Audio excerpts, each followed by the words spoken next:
This is Spoken by Elswyth, the Femdom Hypnosis podcast dedicated to making my perfectly submissive guy. Today is day 106, and I have a question for you. Orgy or not? Let's pretend for a moment. There are no like boring real life repercussions. Okay, so there's no disease, there's no oops, somebody fell pregnant, there's no cheating or jealousy or hell, no cleanup either. We'll get the maid to do it, right? And there's 20 people, and I'll let you split genders or whatever, whichever way you want in this imagination. Orgy or not? What about 10 people? Hell, what about 200 people? Now, don't overestimate your abilities, love. You cannot have you and 199 ladies, because that is not, it's not balanced. So, yes? No? Okay, let's take this little party, let's make it smaller again. We'll say 25, just to keep it interesting, right? And they're all in the headspace. 25. Now, of course, there are really no real life repercussions, right, of what's going on in that headspace.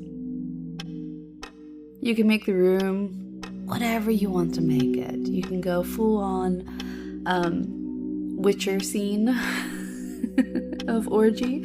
You could do, something like red and black and dark. Find your inner folk singer, and you're all out in the field with, some daisies, poppies, whatever floats your boat. Now, are you on board? Okay. Today is day 106, as I mentioned. And what I'm going to say next has nothing at all to do with orgies. I was just mulling over with someone in my social circle, and I liked the answers. I really enjoyed knowing that it sounds like most people I know would go for it if it included a massive amount of people. I'm going to chalk that up to fear of intimacy. So, we have 3 episodes left of this part of this season. You might have worked that out already. And I'm not going to spend all 3 days in some melancholic practice of, retreading over the 105 days that came before. And so, I'm not going to take you all the way back to that year compass I asked you to fill out. I'm not going to ask you to account for your progress with the trigger setting sessions. I'm not going to demand that you provide proof that you're still in possession of your ouchie stick. You picked up these things and ran with them, or didn't. Some of it will have resonated with you. You might have shared enjoyable updates or pictures with me and made me quite proud or horny.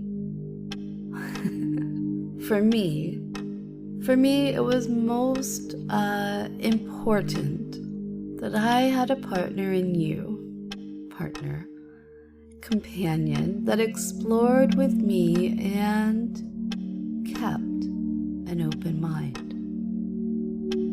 Now, in a little while, we're going to start over with season 4, we are going to set new goals together and approach them differently.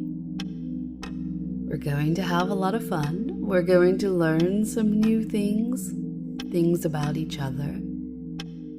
And I know we're going to do the getting longer idea again. Because I know I've had so much fun doing that with you. The repetition, taking you under and deeper. The stronger experience. I just love it. And so, your task today is simply to tell me one, just one, tiny thing you've learned since January 1st. Let me know what little lesson has changed something, anything for you. It might even be something negative. You learn that I don't like it when X or that Y doesn't work for you. Or that you hate algebra and every time I use a variable, it just triggers you. I won't be offended, just find the answer that fits you. For a permissive circumstance today, if you're outside while listening, you have my permission. Hell, you can even stay outside while you satisfy yourself, if you want to. But do find a private spot. I don't need this turning into some kind of a story. See you tomorrow.